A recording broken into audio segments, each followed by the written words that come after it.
मैं doctor Deepak Singh, allied science specialist.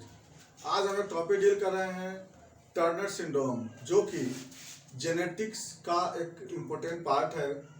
Gynaecology का भी एक चैप्टर है टर्नर सिंड्रोम। लगभग 2000 फीमेल में एक फीमेल ऐसी होती है जो टर्नर सिंड्रोम का शिकार बन जाती है। टर्नर सिंड्रोम को हम लोग बोलते हैं इनकम्प्लीट फीमेल बोलते हैं।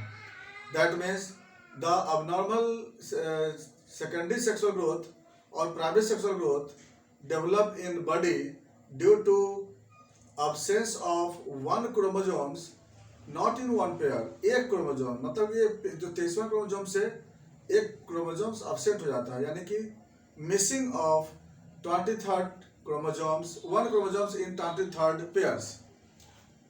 अब उसमें होता क्या है कि हम जानते हैं कि जितने भी क्रोमोजोम्स होते हैं 23 पेयर में 22 पेयर को बोलते हैं ऑटोसोमल, जिससे बॉडी का फॉर्मेशन होता है, और 23वां पेयर जो होती है उसे रिप्रोडक्टिव ऑर्गन का फॉर्मेशन होता है। ये जो बॉडी, इसमें इसका जो दिक्कत होती है कि इसके बॉडी में 44 ऑटोसोमल क्रोमोजोम प्लस एक ही एक्स क्रोमोजोम होता है, बाकी दूसरा क्रोमोजोम इसमें नहीं होता है। तो ये डिजॉर्डर्स में इसमें होता क्या है, इसको देखने के लिए हम लोग थोड़ा बैक चलना पड़ेगा। ये डिजॉर्डर क्यों हुआ, इसको हम लोग क्या बोले, इनकम्प्लीट फीमेल बोले। अब कैसे इनकम्प्लीट फीमेल बनती है, इसके बारे में लोग वन बाय वन करके चलते हैं, जिक्र करते हैं। सबसे पहली बात है, यह है एक सर्टोली सेल। तो सर्टोली सेल जिसमें कि 44 प्लस एक्स वाई क्रोमोजोम होता है। जब इसमें मियोटिक डिवीजन जब होना स्टार्ट होता है, तो मियोटिक डिवीजन में प्रोफेज फर्स्ट में भी 5 फेज होता है। लिप्टोटिन, जाइगोटिन, पैकेटिन, डिप्लोटिन, डाइकाइनेसिस। आप उस पूरे स्टेज को तो इसमें नहीं समझा रहे हैं, लेकिन उसमें एक स्टेज होता है क्रॉसिंग ओवर। क्रॉसिंग ओवर के बाद एक स्टेज होता है डिप्लोटिन, है ना। जब क्रोमोजोम में जीन जब मिक्सअप होकर जब सेपरेट होने लगता है, तो पहला क्रोमोजोम्स अलग होता है और इसका पहला इधर होता है, सेकेंड नंबर इधर आवेगा, सेकेंड नंबर इधर आवेगा, थर्ड नंबर यहाँ पे आवेगी, थर्ड नंबर इधर आवेगा। इस तरह से 10वां नंबर इधर, 10वां लास्ट में एक्स इधर तो वाई वाला इधर।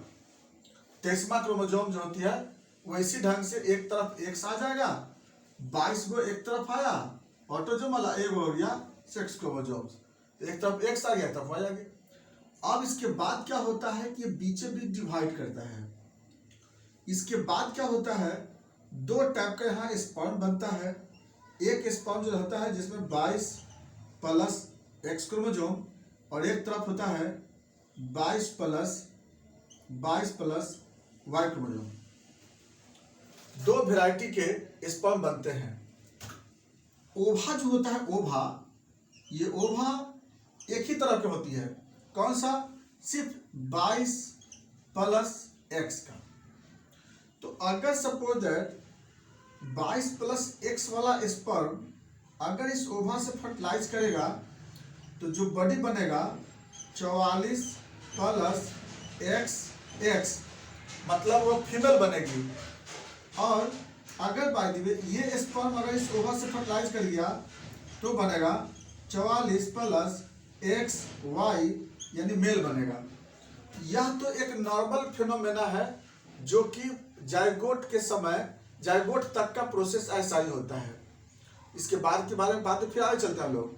तो जाइगोट तक ऐसे हुआ, लेकिन होगी क्या, इस घटना में क्या होगी, जो ये सर्टोली सेल है, इसमें जब डिप्लोटिन की स्टेज जो होगी, प्रोफेज फर्स्ट में डिप्लोटिन स्टेज, तो उसमें जो बंटवारा होगा जब, तो पहला इधर, दूसरा इधर, उसी तरह से 22वां इधर, और एक तरफ आना चाहिए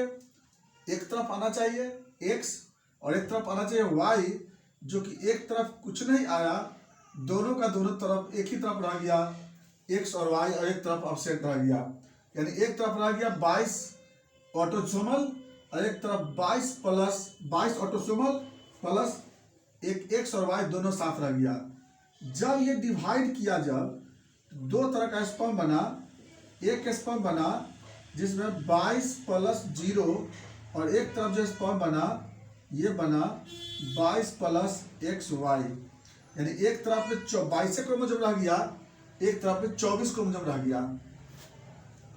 अब अगर ओवा तो एक ही होता है 22 प्लस X का, अगर ये वाला स्पर्म 22 प्लस 0 वाला स्पर्म अगर फर्टिलाइज कर गया इससे तो बन गया 44 प्लस X0, और अगर ये वाला फर्टिलाइज कर जाएगा तो बन जाएगा 44 प्लस XY। तो ये हम लोग बताएंगे आगे, क्लिनेफेल्टर बनेगा इसमें, लेकिन मेनली यहाँ क्या होगी, यही जो बनेगा 44 प्लस X0। अब ये बन जाएगा क्या, टर्नर सिंड्रोम बनने लगेगा। तो बात समझ में आ गया हमें, ये तो नॉर्मल था और ये अबनॉर्मल कंडीशन है। अबनॉर्मल में ऐसा ही बनता है स्पर्म और इससे फर्टिलाइज करेगा तो आगे इस तरह का 44 प्लस X0 का जाइगोट बनेगा। अब आगे देखते हैं कि अब आगे क्या होने वाला है, उसको फिर देख लेते हैं हम लोग। आगे क्या होने वाला है, जैसे हम जानते हैं कि हम जब डेवलपमेंट ऑफ रिप्रोडक्टिव सिस्टम का वीडियो हम पढ़ाए, उस वीडियो में बता चुके हैं कि उसमें कैसे एक बॉडी बनता है, मेल का बॉडी और फीमेल का बॉडी, उसमें हम बताए थे डेवलपमेंट में। तो उसको थोड़ा सा एक बार आप देख लेंगे।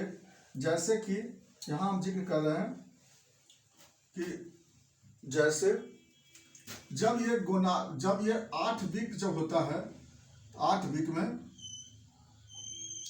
यह एक बॉडी है, नीचे में लोअर पार्ट हो गया, यहाँ पे अब्डोमेन हो गया, डायफ्राम हो गया, ये यहाँ पर गोनाडल ग्लैंड बनता है, यहाँ पे गोनाडल ग्लैंड दोनों तरफ से, और यहाँ पर बनता है मुलेरियन डक्ट बनता है, यहाँ पर मुलेरियन डक्ट,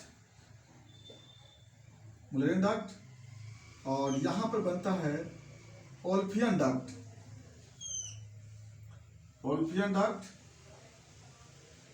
और यहाँ पर बनता है जेनाइटल पोर बनता है यहाँ पर आगे एक्सटर्नल जेनाइटल पोर बनता है।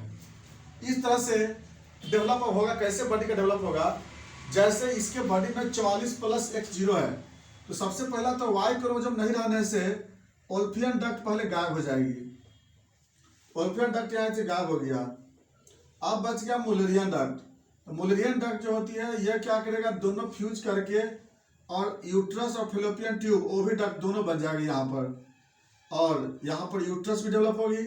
लेकिन X क्रोमोसोम एक ही गो है, एक अब्सेंट है, इसके कारण इसके अंदर जो गोनाड का जो सेल होगी, इसके अंदर जो सेल होंगे वह ऊगोनिया नहीं बन पाएगी यहाँ पर, और यहाँ पर रूडिमेंट्री सेल बन जाएगी, यहाँ पर ऑर्गन जो है रूडिमेंट्री ऑर्गन बन जाएगी यहाँ पे। तो ये जो ओवरी है वो नीचे तक तो आएगा इलियक फोसा में, लेकिन स्ट्रक्चर कैसा हो जाएगा, यहाँ पर फेलोपियन ट्यूब, ये यूट्रस, यहाँ फेलोपियन ट्यूब, फिब्रिया, यहाँ पर यूट्रस, और यहाँ पर जो बनेगा, ये जो बनेंगे, सॉरी बाबू, यहाँ से ऐसे, और यहाँ पे ओवरी, यहाँ पे वेजाइनल कैनाल। इस तरह से क्या होगी, ऑर्गन तो बनेगी, लेकिन अब क्या होगा, बर्थ भी हो गई, बर्थ के लिए भी कोई दिक्कत नहीं होगी, यूट्रस भी होगा, वेजाइना भी होगा, सब कुछ होगा। 12 साल तक कोई दिक्कत नहीं, कोई समझ में नहीं आया कि क्या हो रहा है इसमें। 12 साल के बाद जब इसमें सेकेंडरी सेक्सुअल ग्रोथ नहीं होगा तब फिर प्रॉब्लम आना स्टार्ट हो जाएगी। हुआ क्या कि जो ओवरी है ये ओवरी काम नहीं करेगी, ओवरी फेल है, ओवरी रूडिमेंट्री फॉर्म में है, इसके कारण एस्ट्रोजन नहीं बनेगा, ओवुलेशन नहीं होगी, ओवा का फॉर्मेशन नहीं होगा।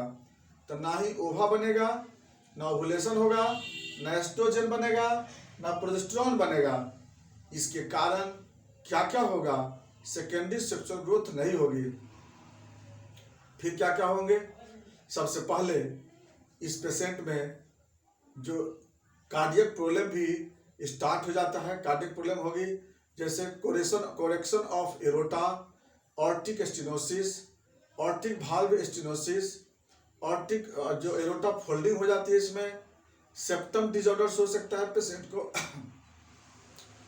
सबसे पहले जो स्कैल्प हेयर है वो स्कैल्प हेयर नहीं बनेगा, स्कैल्प हेयर बहुत कम होंगे, जो हेयर होंगे वो भी क्या होगा, पीछे लो पार्ट तक होती है हेयर। नेक्स्ट, जो हियरिंग होगी वह लॉस होगा, स्मेलिंग पावर अल्टर होंगे, टेस्ट वीक रहता है पेशेंट का, जो गर्दन का जो मांस होता है ये थोड़ा ज्यादा रहता है, मांस मेल के जैसा रहता है। इसके बाद जो यहाँ पर जो चेस्ट होगी ये वाइडेस्ट चेस्ट होगी, जो ब्रेस्ट होगी वह रेगुलर नहीं होगी, वह लेटरल साइड में रहेगी, टर्न क्यों रहती है, ये साइन में बहुत अच्छा मिलता है वहां पे। इसके बाद जो रीनल फंक्शन है वह डिस्टर्ब होता है, वहां से क्या होती है, जो किडनी से सोडियम पोटासियम के रीअब्जॉर्प्शन में दिक्कत हो जाती है, लीवर में अबनॉर्मल फंक्शन होने लगेगा, फैट का जो होता है प्रॉपर मेटाबॉलिज्म नहीं होगी। ये सारे कारण इस पेशेंट में होंगे और पेशेंट में ये सब सिम्टम स्टार्ट हो जाता है, देखने को मिल जाता है। जब हम पेशेंट को देखेंगे इसका हाइट 5 फीट से ज्यादा नहीं होता है, हाइट 5 फीट से कम होता है इसका। कार्पल मेटाकार्पल बोन छोटा छोटा होता है, फ्लेंजेज स्मॉल होते हैं, इस यहाँ फ्लेंजेज में स्वेलिंग भी मिलता है। ये सारे साइन और सिम्टम टर्नर सिंड्रोम में देखने को मिलता है। कॉम्प्लिकेशन क्या होंगे, सबसे पहला तो स्टेरिलिटी, स्टेराइल होगी। दूसरा, अब्सेंस ऑफ मेंस्ट्रुएशन होगा ही नहीं। तीसरा, एमेनोरिया, एमेनोरिया होगा। इसके बाद इनफर्टिलिटी, इसमें इनफर्टिलिटी होगा। नेक्स्ट, साइकोलॉजिकल डिजॉर्डर्स होगा इस पेशेंट को। इसके बाद सेकेंडरी सेक्सुअल ग्रोथ तो हुआ नहीं, ब्रेस्ट रूडिमेंट्री ब्रेस्ट होगी इसमें। इसके बाद इस पेशेंट में कार्डियक डिजॉर्डर्स होने के चांस ज़्यादा होता है, क्योंकि एरोटा इसमें डैमेज करती है, एरोटा डैमेज हो जाती है, सेप्टम इसका डैमेज रहता है। ये सब बहुत बड़ा प्रॉब्लम हो जाता है पेशेंट के साथ। हाइपरटेंशन, एथेरोस्क्लेरोसिस, फैट का लेवल बढ़ जाता है, हाइपरटेंशन हो जाता है। हाइपरलिपिडेमिया, बॉडी में लिपिड का अमाउंट बढ़ने लगता है क्योंकि एस्ट्रोजन की कमी हो गई है। नेक्स्ट, लीवर में फैट का डिपोजिशन होने लगता है, एस्ट्रोजन डिपोजिशन कमी हो चुकी है। नेक्स्ट दिक्कत क्या होगी कि एस्ट्रोजन की कमी होने से बोन कमजोर हो जाता है, ऑस्टियोपोरोसिस होगा, बोन फ्रेजाइल होगी, आसानी से ब्रेक कर जाएगा, यह भी उसमें देखने को मिलता है। तो जनरली क्या है कि कॉम्प्लिकेशन में जो एक नर्वस सिस्टम्स का कॉम्प्लिकेशन, कार्डियोवास्कुलर सिस्टम, जीआईटी में भी कुछ ना कुछ, जैसे एपेटाइट वगैरह में अबनॉर्मलिटी हो जाती है इस पेशेंट को। लेकिन किडनी डिजीज, लिवर डिजीज, ये चारों और ऑर्गन में डिजीज होने का चांस ज़्यादा होता है इसमें पेशेंट के साथ। ये टर्नर सिंड्रोम में ये सब बहुत बड़ा कॉम्प्लिकेशन देखने को मिलता है। नेक्स्ट आते हैं इन्वेस्टिगेशन। इन्वेस्टिगेशन जो करा के देखते हैं टर्नर सिंड्रोम में, तो हमें क्या करा सकते हैं, पहले अल्ट्रासोनोग्राफी करा के देखते हैं, उसमें क्या मिलेगी, जो ओवरी होगी उसकी साइज छोटा होगा, है ना। दूसरा, बाकी सब चीज़ तो रहता है, सीरम एस्ट्रोजन डिक्रीज मिलेगा, लेकिन हमें कुछ इन्वेस्टिगेशन कराते रहना चाहिए जो कि इसके कॉम्प्लिकेशन से बचाना पड़ता है। जैसे LFT एवरी 5 ईयर कराते रहते हैं हम लोग, KFT एवरी 5 ईयर कराते रहते हैं या 3 ईयर्स पे कराते रहते हैं इसके कॉम्प्लिकेशन से बचने के लिए। इकोकार्डियोग्राम हर 2 साल 3 साल पे 5 ईयर्स पे हम लोग इकोकार्डियोग्राम कराते रहते हैं। ECG भी कराते रहते हैं। इकोकार्डियोग्राम जरूरी होता है कराना, क्योंकि इकोग्राम से हार्ट का भाल्व, वेलोसिटी, एरोटा, सेप्टम, ये सब के बारे में हम लोग पता लगाते हैं, इसलिए इकोकार्डियोग्राम करा कर देखते रहते हैं हम लोग। लिपिड प्रोफाइल अब नॉर्मल मिलता है इसमें, LDL, HDL, VLDL सब जो होता है नॉर्मल मिलेगा।